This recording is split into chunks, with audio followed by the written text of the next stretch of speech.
Watched outside as crews worked on saving their home. It is unclear how the fire started, but charred materials were found in the front of the home, leaving behind $10,000 in damages. Now, the family did not want to talk on camera, but they did tell our crews that they were thankful that their neighbors knocked on their door and got them out before this got any worse. Reporting live in Lincoln Park, Laura Acevedo, 10 News. Grateful to those neighbors. And new developments tonight on those San Diego hikers that were stranded in Baja for over a week. Well, they finally made it home just last night. They told us they are very grateful. They are safe. The Fox family sent us this picture, all smiles, very happy to be home. In a statement, they said they want to thank everyone for their love and concern. They are relieved to be back together as a family, and right now they're asking for privacy as they process the ordeal. New details: a homeless man accused of starting a small brush fire in Escondido this week. CAL FIRE officers arrested Jose Aguirre today. They say he discharged an emergency signaling device, recklessly setting a fire near Francis Ryan Park Thursday. The fire burned 3 acres before crews got it out. He is being held in the San Diego County Jail on a $50,000 bond. Right now, police are investigating 3 crashes involving pedestrians. The first, a man killed while crossing the street. Police say a 58-year-old man was using a walker to Palm Avenue in Otay Mesa just before 11 last night.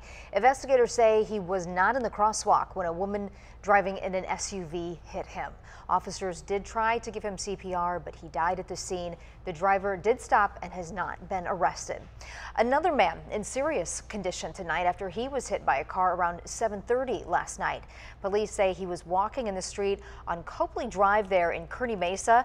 Investigators say the driver of a Honda Civic hit him and kept going.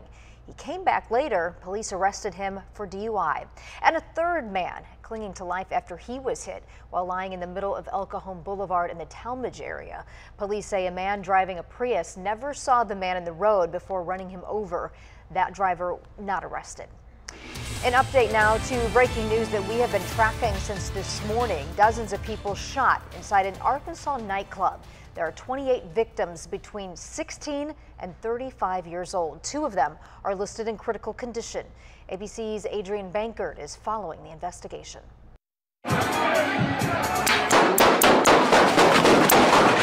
Gunfire inside the Power Ultra Lounge shortly after 2 a.m.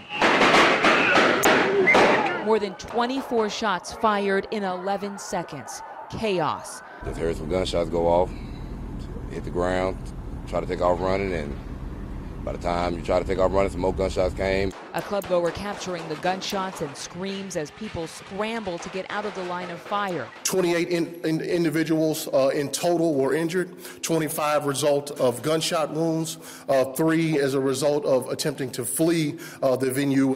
And by the grace of God, all of the victims are expected to survive.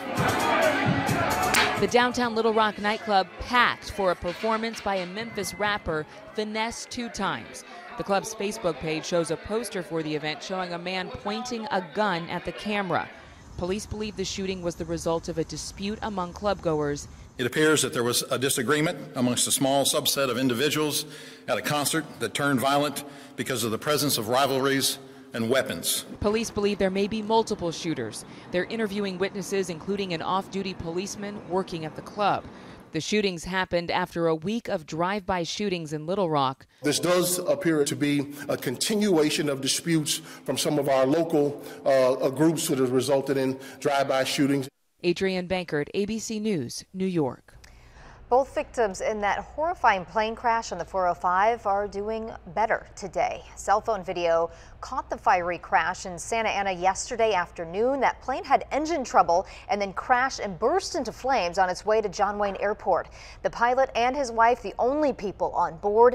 Medics, you can see, rushed them to the hospital. They were in critical condition yesterday. We are told they are improving. They are both stable. No one else was injured in that crash.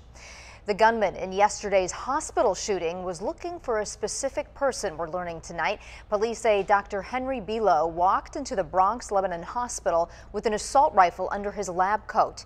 He was asked to resign from the hospital 2 years ago because of sexual harassment allegations. Police say the doctor was looking for an ex-colleague who he blamed for those allegations. When that doctor wasn't there, He started shooting, injuring 6 people, killing another doctor, and then trying to set himself on fire before shooting himself. I heard the pop, ran back into my friend's room. We all took cover. I started barricading the door. Bilo sent this letter to the New York Daily News just 2 hours before the shooting, complaining about other doctors. President Trump is criticizing states refusing to hand over voter information. Today, Mr. Trump tweeted, numerous states are refusing to give information to the very distinguished voter fraud panel. What are they trying to hide? On Wednesday, he requested voter data from all 50 states, including full names, registration, voting history, and social security numbers.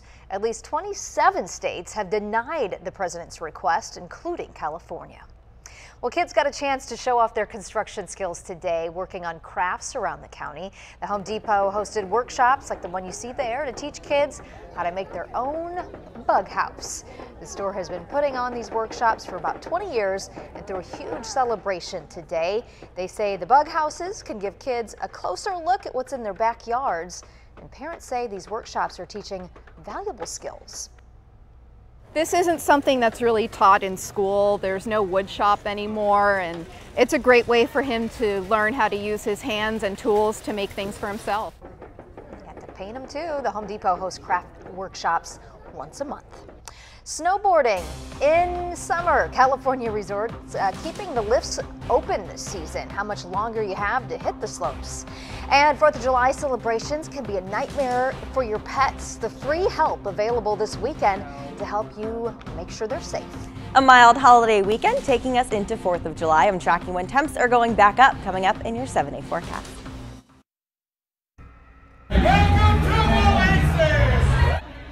Recreational marijuana now legal in Nevada. That's what you're looking at. Hundreds of people lined up outside dispensaries to be among the first to buy marijuana products without a medical card.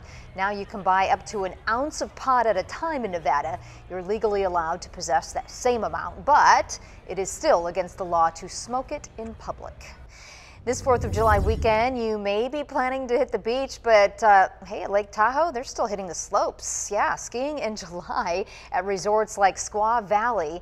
They're planning to have 5 lifts open through the holiday on Tuesday. Skiing in shorts, did I see that? The resort says 3 inches of snow melts away every day, so it is going fast, but they still have about 7 feet left after 60 feet fell this past winter. They've had quite a season. Imperial Beach is helping to raise money for their 4th of July fireworks display. The San Diego Small Business Forum partnered with iHeart IB to host a day at the beach known as IB's Red, White, and Blue. Every year, Imperial Beach residents raise money to help keep Independence Day fireworks show in their city. It's a big one, and today was the 2nd annual festival filled with small business vendors, live music, and activities for the kids. The founder of the San Diego Small Business Forum says the event helps to promote local businesses while giving back to the community. Where we have over 30 to 40 vendors, and the profit goes directly towards the fireworks. The event lasts until 6 p.m. at Pier Plaza on Evergreen Avenue. Meantime, the North County kicking off the holiday weekend early with a huge parade in Oceanside. 10 News reporter Jessica Chen was there where thousands came to watch. Before all the cheering and the sound of bands filling the air, there was Dennis Williams, patiently waiting for it all to start. I like to be at the beginning of the parade. Even before the streets closed for the annual Oceanside Independence Parade today, Dennis already claiming his favorite spot at the front. Well, it's where everything starts. The parade starts here. He's been coming to this event for the last 16 years, enjoying the sights and sounds. Oceanside really is a service town. More than 100 groups marched down Coast Highway. This year's theme, the Star-Spangled Salute. It's a hustle bustle here. And with his family, along with thousands of others, Dennis enjoying the start of the July 4th weekend. Hey, you should be, Peter. You live in the United States, the best country in the world. In Oceanside, Jessica Chen, 10 News.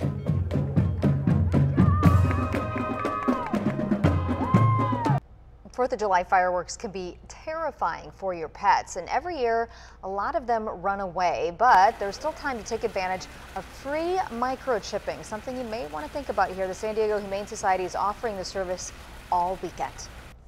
Pets will go missing. They'll get spooked by the loud noises, run out of the backyard, jump the fence, escape out the door, and they come into our shelters. So in order to avoid that, we're hoping to get pets microchipped so that we can quickly return them back to their families.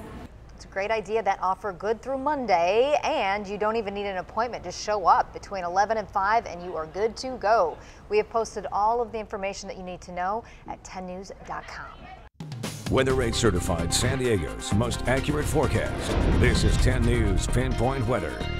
At 10 News, Pinpoint weather anchor Jennifer Delacruz tracking, a lot of people have a long weekend coming up, and yeah, the weather's going to deliver. Nice for sure. Certainly what you want for a nice long holiday weekend like what we have. Mild conditions are going to take us through 4th of July. We're going to see similar conditions to what we saw today. So taking you live outside right now to Pacific Beach, we have some low-lying clouds, a little bit of that marine layer, but our temperatures are right around average for where they should be for this time of year. Your temperature right now in downtown San Diego is 68 degrees, winds coming from the south-southwest at 9 miles per hour. Hour by hour on the coast will be at 66 degrees by 7 o'clock tonight. We're going to see some increasing cloud coverage as we move further into the evening hours, and those clouds will be slow to clear, especially on the coast for tomorrow. Your inland communities will see better sky coverage, 66 degrees by 9 o'clock tonight, mostly clear skies as we move into another day of sunshine for the valleys tomorrow. Around the county, mild conditions on the coast, 71 degrees with gradual clearing throughout the day. Inland communities will see more sunshine with a high of 78, 82 in your mountains, and 104